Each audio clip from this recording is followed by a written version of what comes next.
Et si le plus grand obstacle entre toi et la paix que tu cherches n'était pas le monde autour de toi, mais quelque chose à l'intérieur de toi? Et si, pendant ce Ramadan, Allah voulait d'abord transformer ton cœur avant de transformer ta situation? Réfléchis un instant. Combien de fois avons-nous demandé à Allah de changer nos circonstances, de résoudre nos problèmes, d'éloigner certaines personnes de nos vies, alors que la transformation la plus profonde commence souvent par nous-mêmes?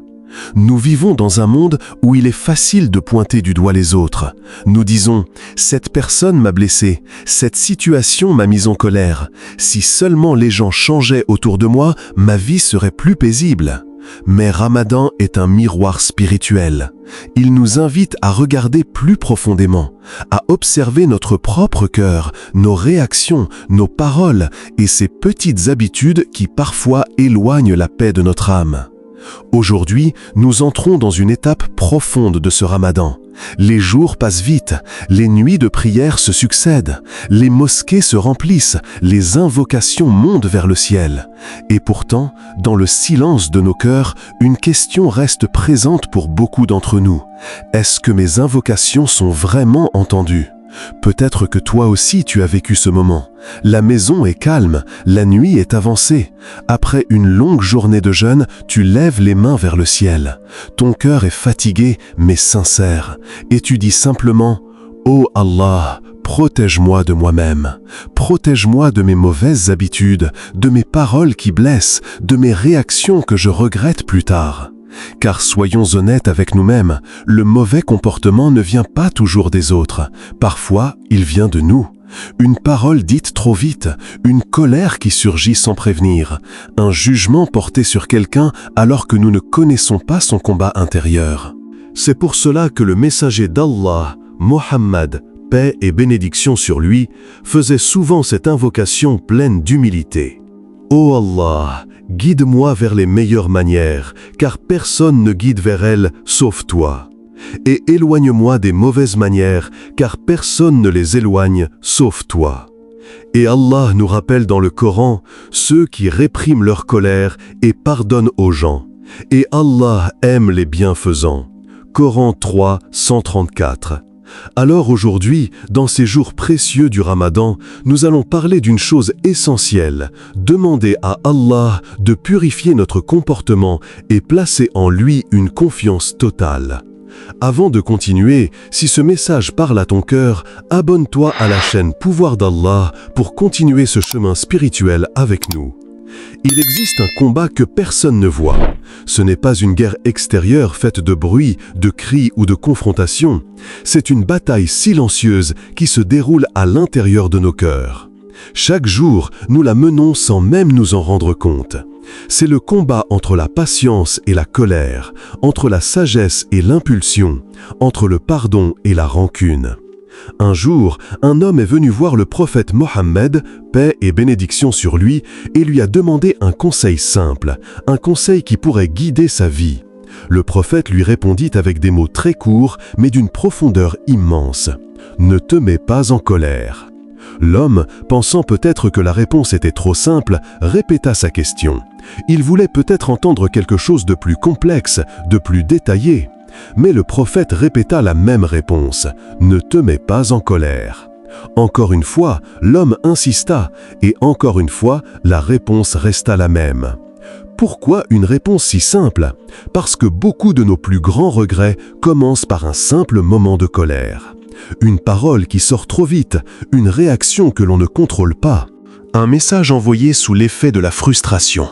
Et quelques minutes plus tard, le silence arrive, accompagné du regret. Regarde ta propre vie un instant. Combien de fois as-tu regretté une parole dite dans un moment de tension? Combien de fois une discussion simple s'est transformée en dispute parce que la colère a pris le dessus? Et combien de relations ont été fragilisées par un seul instant où le cœur a parlé plus vite que la sagesse? Mais Allah connaît notre nature mieux que nous-mêmes. Il sait que l'être humain n'est pas parfait. Il connaît nos faiblesses, nos réactions, nos luttes intérieures. C'est pour cela qu'il dit dans le Coran « Allah veut vous alléger, car l'être humain a été créé faible » Coran 4, 28. Ramadan n'est pas seulement un mois où l'on s'abstient de manger et de boire, c'est un mois où l'on apprend à contrôler quelque chose de bien plus difficile, son cœur, sa langue et ses réactions. Car il est parfois plus facile de résister à la faim pendant des heures que de résister à une parole de colère pendant quelques secondes. Et parfois, un peu d'humour nous rappelle notre humanité. Certains arrivent à rester très patientes toute la journée pendant le jeûne, jusqu'au moment où quelqu'un prend la dernière date sur la table juste avant l'iftar. Dans ces moments-là, on réalise rapidement que notre patience est encore en formation.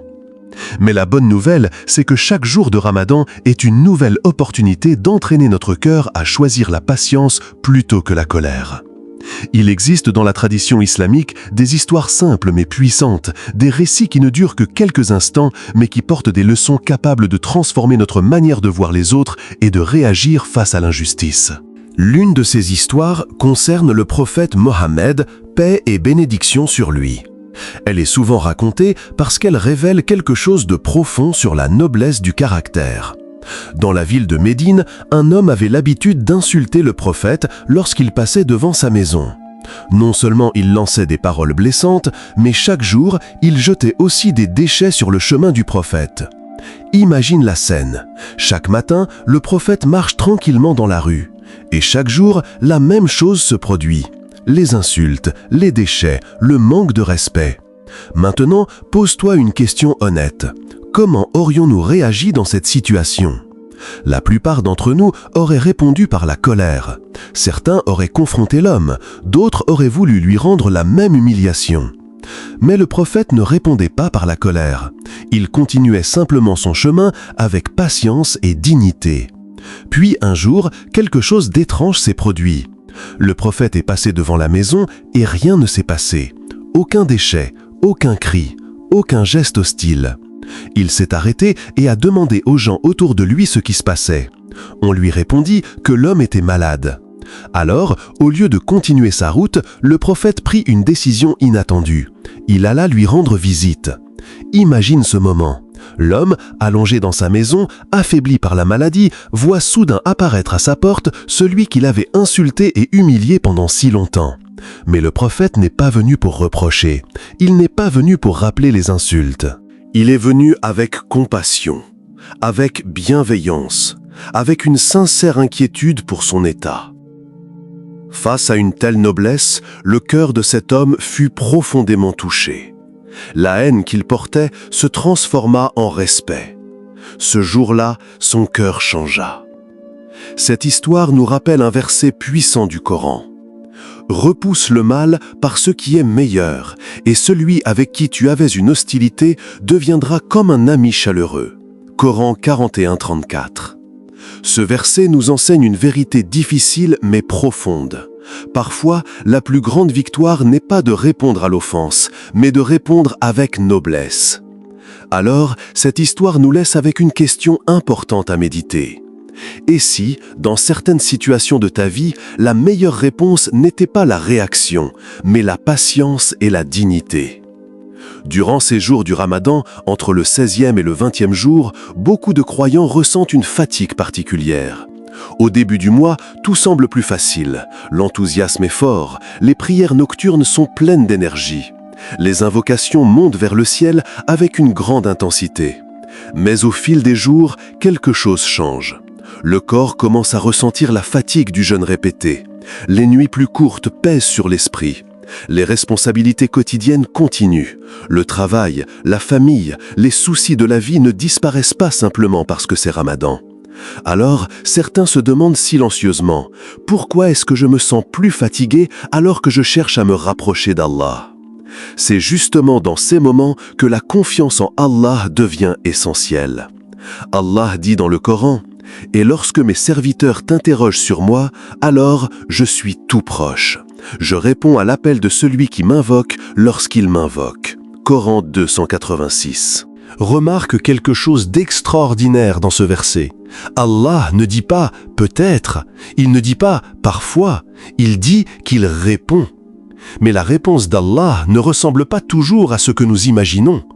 Parfois, nous demandons une solution immédiate à un problème. Nous espérons que la difficulté disparaisse rapidement.